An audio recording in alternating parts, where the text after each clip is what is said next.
Hello, good morning. It's a new week. Wishing you a very fruitful week. Welcome to Finance Skills Hub. Here we learn, we connect, and we grow. In this short video, we'll learn a very important trick in reporting data. You see, when it comes to reporting, how you do it matters. It's just not the numbers. So we'll learn how to communicate top 5, top 10 using the SY scatter chart. It's a very simple process. As usual, let's head to Excel and see how this is done. So here we have sales data, and our goal is to report the top performing branches. So let's assume city contains our branches. We want to see by revenue which cities are top 5 in terms of revenue. We can do this using a pivot table. So this is already a table called transactions. Stepping in one cell, I'll go to insert and I'll insert a pivot table from here. So I get this dialog box, it reads my table name, and I'm going to put it in a new worksheet. So here I'm going to create my pivot table. I'm going to analyze revenue, so I'll drag revenue and put it in values by city, and I'll take that and put it in rows. So here I get a full list of each city and the total revenue. Now to visualize top 5, we need to filter top 5.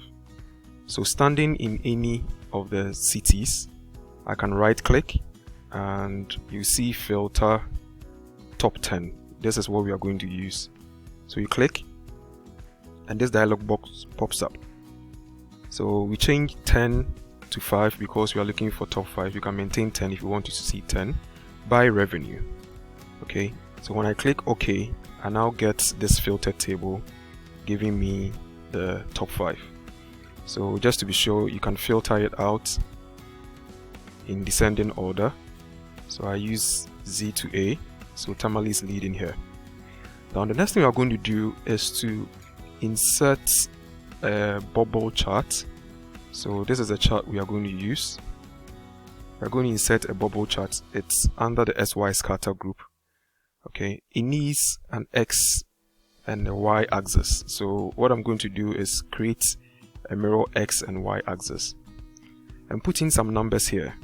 Now these numbers are going to help me space out the bubbles. So I'm going to start with 25 and then subtract 5 from here. So I have a consistent 5 going through all the way to 0. I don't need a 0, so I'll take this, copyright, Control R. So I now have X and Y. These are the series that I need to space out my bubble, and this is going to be my bubble size. So stepping in an empty cell, I'll go to Insert, come to the chart area, and insert a blank bubble chart. Okay, now when this comes in, all you're supposed to do is select the chart and then go to select data. So we are going to just fill in the data for this chart.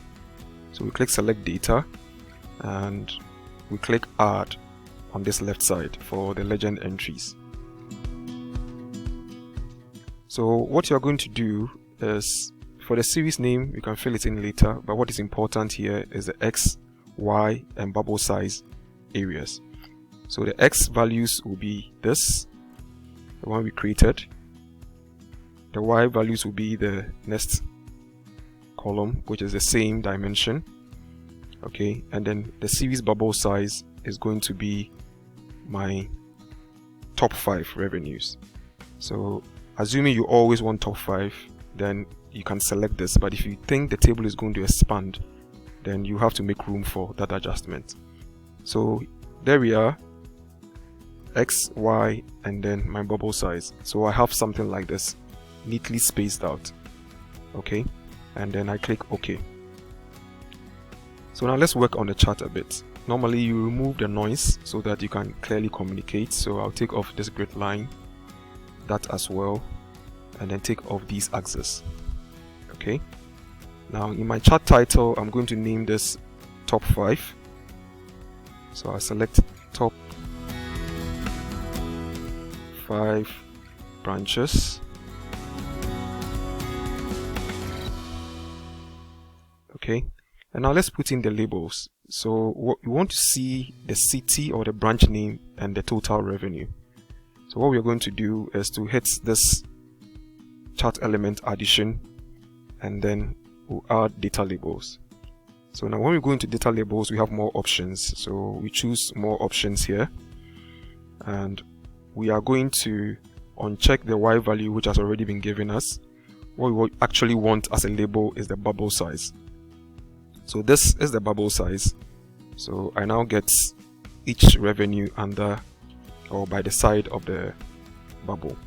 Let's add the names. So we are going to add the value from cells for the names because we already have the names in these cells. So I'll choose value from cells, and I'll go on to select my data label range. So I'll select this and then highlight my cities. Okay, so when I do that and I click OK, I get something like this. Now let's make it a bit more elegant by placing it below. Okay, we could also use a separator to put the values in the next line. So under separator, you can choose new line. Okay, so that's nicely centered and put under the next line. Now the last thing we are going to do is format the values. So you can right click the header here, number format, and then we choose a number. We use 1000 separator, no decimal place. So we have something like this. Okay, and for a visual effect, maybe you can just click on the highest and then paint it green, and then click on the least and maybe make it red. Okay, so this is how you communicate top 5 branches by revenue.